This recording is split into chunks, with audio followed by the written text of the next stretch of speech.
Hello everyone. मैं विशाखा आप सबके साथ एक बार फिर। आप सबसे एक रिक्वेस्ट है, सभी पेरेंट्स से, इस सोसाइटी से। अब बच्चों के रिज़ल्ट्स आ रहे हैं और बहुत बच्चों के रिज़ल्ट्स आ भी चुके होंगे। तो आप सबसे रिक्वेस्ट है, बच्चों के अगर मार्क्स एवरेज या बिलो हैं तो प्लीज़ अपने बच्चे पर प्रेशर मत डालिए कि उसने पढ़ाई नहीं करी सारा साल, वो खेलता रहा या खेलती रही, उसका दिमाग इधर उधर डाइवर्ट होता रहता है, वो पढ़ाई नहीं करता बच्चा। प्लीज़ ऐसे वर्ड्स, ऐसा बॉडी लैंग्वेज आप लोग मत बोलिए, क्योंकि हम बोलकर चुप हो जाते हैं, लेकिन कहीं ना कहीं वो बातें बच्चे अपने मन में बैठा लेते हैं, उनके जहन में बैठ जाती है, वो उनके माइंड पर चलती रहती है और वो हमें शो नहीं होता, लेकिन कभी ना कभी वो डिप्रेशन में आ जाते हैं। आप खुद सोच कर देखिए कि आपने अपने टाइम में जो पढ़ाई करी और अब जो बच्चे पढ़ाई कर रहे हैं उसमें बहुत डिफरेंस है, और उस समय के मार्क्स और अब के मार्क्स में बहुत डिफरेंस है, मैं मानती हूँ। पर हर बच्चे की काबिलियत अलग होती है, हर बच्चे का परफॉर्मेंस अलग होता है, हर बच्चा एक स्पेशल गिफ्ट होता है। अगर अपनी काबिलियत से ज़्यादा आप उस पर प्रेशर डालेंगे तो बेशक आपका बच्चा स्कूल की, कॉलेज की परीक्षाओं में अव्वल आ जाएगा, फर्स्ट आ जाएगा, A+ आ जाएगा, सब चीज़ें आ जाएगा, लेकिन जीवन की असली परीक्षा में वो पीछे हो जाएगा, उसका स्वास्थ्य गिरता चला जाएगा। हम उसको नेग्लेक्ट कर देंगे, हम ये सोचेंगे पढ़ाई का बर्डन ज़्यादा है, इसलिए अपने खाने पीने का ध्यान नहीं रखता बच्चा, इसलिए बीमार हो रहा है। लेकिन हम वो बात भूल जाएंगे कि हमने बच्चे को जब उसके मार्क्स आए थे तो उसे क्या बोला था, क्योंकि हम तो बोलकर चुप हो गए, लेकिन बच्चे ने अपने मन में बिठा लिया इस बात को कि मैं और बच्चों से पीछे हूँ, मेरे पेरेंट्स ने जितना भी मैं एफ़र्ट कर सकता था मैंने करा, उसे अप्रिशिएट नहीं करा, वो और बच्चों की तुलना मुझसे करते हैं।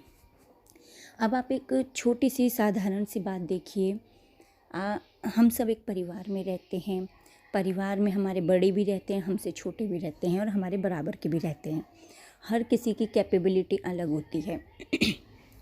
जब कोई भी एक व्यक्ति या आप स्वयं किसी के काम में कोई कमी निकालते हैं, उसे अप्रिशिएट नहीं करते, तो कभी आपने देखा उसने अपने एफ़र्ट्स लगाने छोड़ दिए होते हैं।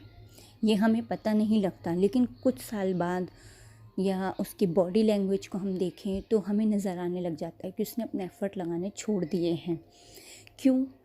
क्या होता है, हर इंसान की जो कैपेबिलिटी है वो उसके हिसाब से काम करता है।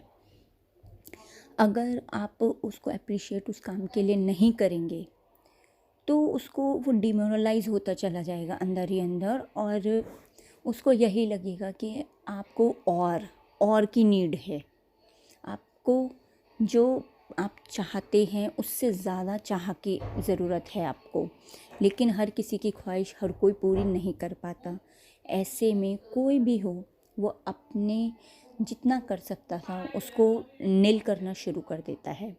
सेम ऐसे ही अगर आप किसी की कमियों पे गौर करते चले जाएंगे तो जो उसकी अच्छाई होगी ना वो भी डाउन होती चली जाएगी। वो आपके आगे अपने आप को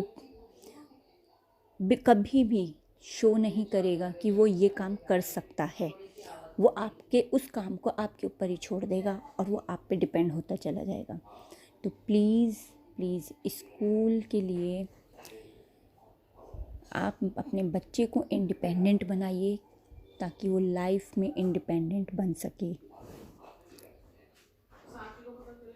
क्योंकि लाइफ में बहुत सारे स्ट्रगल्स आएंगे, बहुत सारे चैलेंजेस आते हैं, और उसकी नींव हम बेसिक से ही शुरुआत करते हैं कि बच्चे को कैसी कंडीशनिंग देनी है। अगर आपने कभी देखा होगा, एक बच्चा छोटा सा गिर जाता है, उसको 10 लोग बचाने आ जाते हैं एकदम से भाग के, घर वाले, अरे गिर गया गिर गया गिर गया सॉरी।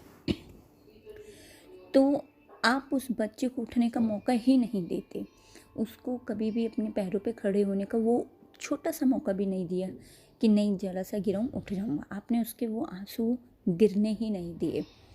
तो जब आप उस वाले परिस्थिति में उसको रोने नहीं देते और ऐसे बच्चों को आप जब उसका रिज़ल्ट आता है उस पे हावी हो जाते हैं, वो जो आंसू निकलते हैं तो वो उसके भारी मन से निकलते हैं और वो उस चीज़ को डिप्रेस्ड हो जाता है। क्यों? क्योंकि उसने तो कभी रोना सीखा ही नहीं।